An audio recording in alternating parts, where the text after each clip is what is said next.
The military says it has killed a militant leader in the Sinai Peninsula. The army said Egyptian forces killed Nasser Abu Zaqul during an operation in mountainous areas after significant exchange of fire. The military found a rifle, 2 grenades and a large quantity of ammunition with the slain insurgent leader. Zaqul is the central Sinai commander of the terrorist group. Egypt's army launched a major offensive against the militants on February the 9th in the northern Sinai Peninsula. The region has witnessed series of attacks from the ISIL group. More than 100 of the rebels and at least 30 government troops have been killed since the operation, dubbed Sinai 2018, was launched. Well, let's go live to Adele, who's following the story for us. Is the army still pursuing more suspects in the Sinai Peninsula?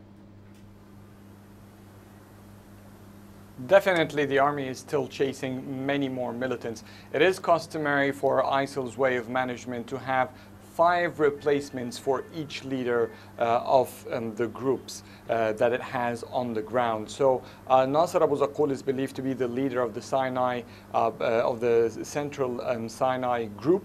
There are four other leaders for 4 different jurisdictions or 4 different geographic locations that ISIL has divided its operation on. That's number one. Number two, also Zaqul within his own region, there are still some other replacements that automatically will rise to get the leadership of the group in that region, so as not to stop the process of recruitment or planning further attacks. But all in all, there is a huge progress from the Egyptian army. It has destroyed most of the infrastructure of these groups, and by reaching the information of the location of their leaders, which is a very sensitive issue for ISIL, the movement and the hideouts of the leaders of the group is always kept in high secrecy, and not even all the members of the group will know the location of their leader. So this is a great indication that the army is reaching very sensitive intelligence information about the whereabouts about ISIL's leader, and therefore it is expected to hear some more names being captured or killed in the process in the coming days. And Adele, Russian flights have now resumed, and one of the main issues discussed was security, particularly airline security. What are the security agencies saying about this as the pressure to combat terror increases? Well, first of all, the resumption of the Russian air flights began in Egypt, and tourists are now coming directly to Cairo in the middle of Operation Sinai 2018.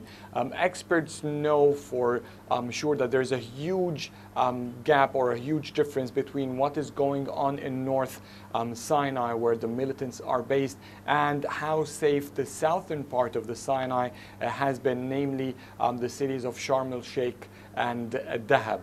And they want to keep it that way. The Egyptian authorities has been very keen. Even summits and conferences where regional African or Middle East or Arab leaders were invited to has always been held in Sharm el-Sheikh, a sign of confidence that Egypt is quite confident of the security level there. Now, in terms of the flights for the Russians, they're coming mainly now only through the Cairo International Airport. So they did not resume the direct flights to Sharm el-Sheikh Airport, where the Metrojet Russian plane was downed, or the believed bomb was planted on it in Sharm el-Sheikh Airport. So this is not a level that has been reached yet, but it is coming soon, and the Egyptian authorities are quite confident of the stepped-up security measures they have installed and their latest technology they have installed in Sharm el-Sheikh Airport.